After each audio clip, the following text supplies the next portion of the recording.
Salut à tous, j'espère que vous allez bien. Aujourd'hui on se retrouve en ce dernier dimanche de 2019, on est le 29 décembre. Et du coup je me suis dit, qui dit dernier week-end de 2019, faut qu'on fasse un petit récap de ce qui nous a fait kiffer. À la base je devais faire cette vidéo tout seul, mais il y avait Mathieu à la maison, donc je me suis dit autant en profiter. Ça va bien Mathieu? Bonjour. Ça va et toi? Bonjour. Ça va nickel.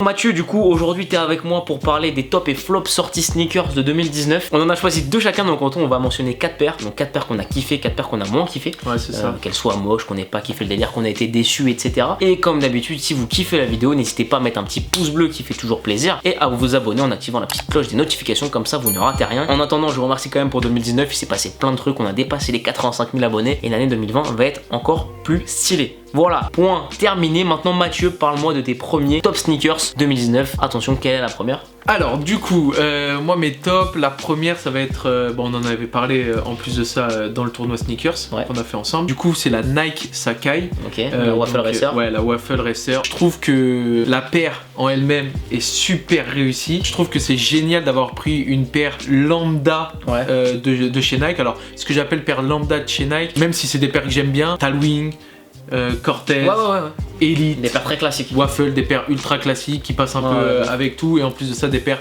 à l'ancienne. L'avoir remis au goût du jour avec quelque chose qui est simple, parce que c'est juste du dédoublage en fait. C'est juste du dédoublage. C'est génial, je trouve que c'est super bien fait, ultra minimaliste, ça sublime la paire. Les colorways choisis, ils sont extra. Moi j'aime bien ceux avec beaucoup de couleurs. J'aime bien la white et la black, mais celle avec les couleurs un peu flashy, je kiffe beaucoup. La cote elle a augmenté, mais elle a pas explosé non plus. Ça reste raisonnable. C'est cher quand même, mais ça reste raisonnable. 430, j'ai je crois 500 max. Quand tu regardes des paires de Air Jordan, les Travis, etc. Tu vois, alors après c'est pas le même délire, pas la même collab, etc. Mais les prix ils explosent vraiment.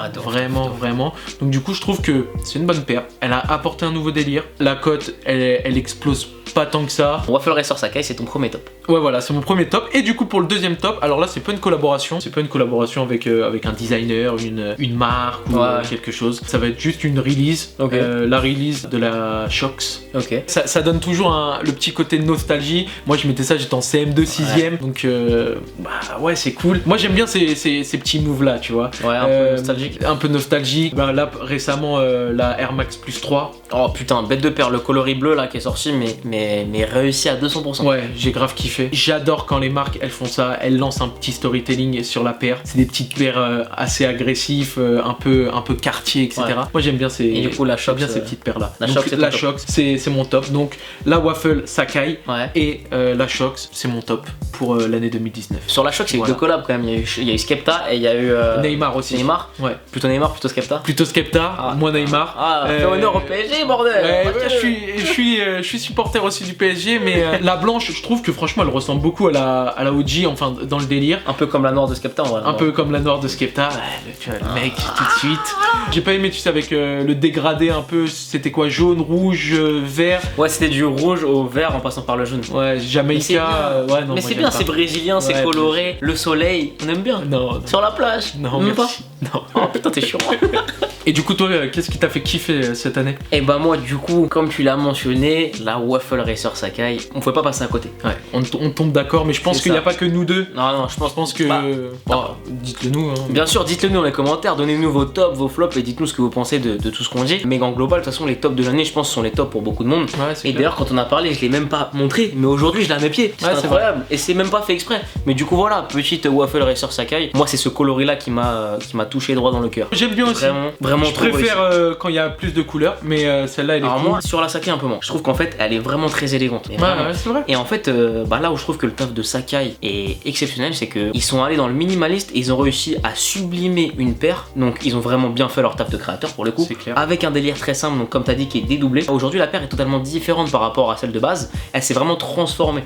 Et tu vois, j'adore les collabs de Virgil Abloh. Par exemple, The Ten, ça a été cool, mais il a pas transformé les paires. Il les a améliorées, mais pour moi, il les a pas transformées. Ça, pour moi, ils ont transformé la paire. Vraiment, il y a eu un avant après la collab au niveau non seulement du coloris, des matériaux, mais en plus physiquement, visuellement de ce qu'elle est. Donc globalement pour moi c'est un 9,5 sur 10, je vais pas mettre 10. C'est une réussite. Pas 10 parce qu'elle est trop fragile. Pour moi c'est une des meilleures réussites de cette année. mais pour moi c'est pas la meilleure paire de cette année. C'est pas celle qui m'a le plus fait kiffer. Mais on va parler de la Nike Air Jordan 1 Mid en collab avec Maison Château Rouge. Tout est parfait. De la paire, du colorway choisi, du storytelling en passant par le créateur, c'est globalement c'est survolé. Pour moi ça a été top. Youssouf, je l'ai vu chez Move, c'est quelqu'un mais genre trop humble, trop sympa. Tu vois genre Maison Château Rouge, en gros leur délire c'est de vendre surtout des vêtements qui sont issus de culture africaine et notamment du wax, tu vois. Et il aurait pu dire bah vas-y je colle du wax sur la paire. Un peu partout. Il y a eu ça dans le Parison Air, il y a eu une paire en wax, tu vois. Je trouve que ce délire là aurait été peut-être trop simple. Là il t'a mis des couleurs qui tirent un peu vers le pastel, donc qui dit couleurs qui tirent un peu vers le pastel dit couleurs qui sont faciles à porter tous les jours, avec des motifs qui sont un peu frappés dans le cœur de la paire, qui rappellent les motifs du wax. Tu sais, ça fait pas cliché, ça fait pas juste à poser un bout de wax et hop c'est terminé, tu vois. Moi, il y a vraiment une putain de recherche et franchement bah si jamais Youssouf tu passes par là, bah merci parce que cette paire elle est incroyable. Il a fait quand même pas mal le tour. Il est passé sur le compte Instagram de Instagram où il y a un petit docu dédié, tu vois. La paire elle a plus de ouf. On a vu notamment des membres de Migos, je crois que c'est Offset ou Quavo, je sais plus qui la portait. On l'a vu porter par des basketteurs, elle est portée par plein de monde et j'espère qu'encore plus de monde vont la porter parce qu'en plus à travers ça il a réussi à faire passer un storytelling, à faire passer un message, à mettre en avant son quartier avec Jordan, tu vois. Faut le faire quand même parce que c'est clair. On peut se dire ouais soit ça peut être un peu cliché ou soit voilà ça peut être un petit peu trop comment dire faire un peu trop parler sa personne, mais non lui il a assumé le truc jusqu'au bout. Il a mis en avant son quartier là-dedans, il a élevé ça jusqu'à créer une collab avec Jordan. C'est magnifique, je pense qu'il y a plus d'un créateur notamment africain ou n'importe où dans le monde qui pourrait rêver de ça et lui il l'a assumé jusqu'au bout, il a bien fait. Donc Jordan 1 Château Rouge c'est là c'est un 10 sur 10. Il est cool ton top. C'est vrai tu valides? Ouais franchement je kiffe. En plus il y a des créateurs français, ça fait plaisir. Ouais ça fait grave plaisir. Bon du coup on a vu nos tops et il y a aussi nos flops, des paires qui nous ont déçus et moi j'ai eu des grosses déceptions cette année. Donc Mathieu, quels sont tes deux flops sur les sorties sneakers 2019? Je trouve que le move de la part de Nike il est super bien fait. En fait pour quelle paire tu nous as pas dit? C'est la Zoom. C'est la Zoom. Ouais. Le mec elle est partie mais on sait pas quelle est la paire. C'est la Nike Zoom. En fait sur la Nike Zoom, bah je kiffe le fait que l'engouement sneakers évolue, qu'il y ait de plus en plus de magasins, que le mass market grossisse, que c'est très fast food etc. au même titre que la musique etc. D'un côté le milieu urbain est en pleine expansion, donc c'est normal que la culture sneakers monte en même temps. Et du coup je trouve le move de la part de Nike d'offrir une paire à 90 €, donc en dessous de la barre des 90 €, c'est top. Ça fait une paire qui est abordable pour tout le monde, pour les jeunes etc. C'est génial, sauf fallait pas designer cette paire les mecs. Moi je trouve ça moche. Moi je trouve ça super moche. Franchement je trouve ça super moche. J'aime pas forcément le délire, le design, la paire en elle-même, les colorways qui sortent avec etc. Je suis pas fan, je la vois partout. Alors après est-ce que les petits jeunes ils la mettent parce que elle est à 90 € et donc du coup abordable, ou est-ce que parce que tout le monde la kiffe? Non je pense que ça joue aussi, le prix joue aussi parce je pense que le prix joue. Ouais non t'as raison parce qu'en vrai c'est vrai que nous on est vachement dans ce délire culture sneakers machin. On achète beaucoup de paires, on a oublié que de base mettre 150 € dans une paire c'est beaucoup quand même, c'est beaucoup d'argent. À 210 € t'as une paire de Vapor Max et donc du coup là pour les parents c'est 210 €, c'est cher quand même. Mais du coup une paire lambda maintenant bah c'est la paire de TN à 160 balles. Mais ça c'est un putain de travail des marques comme Nike, Adidas qui ont poussé leur prix c'est clair. Pour derrière reculer un peu, genre bah tu vois finalement 150 € c'est acceptable. Alors qu'en fait non c'est cher, on nous a poussé beaucoup plus cher pour finalement nous faire accepter que 150 balles c'était pas trop cher. Et aujourd'hui moi-même je suis victime de ça parce que quand je vois une paire à 120, 130, je me dis ah ouais ça va, vas-y j'achète. Je suis pareil que toi. C'est abusé, on s'est fait vraiment en même temps des pigeons. On s'est fait douiller.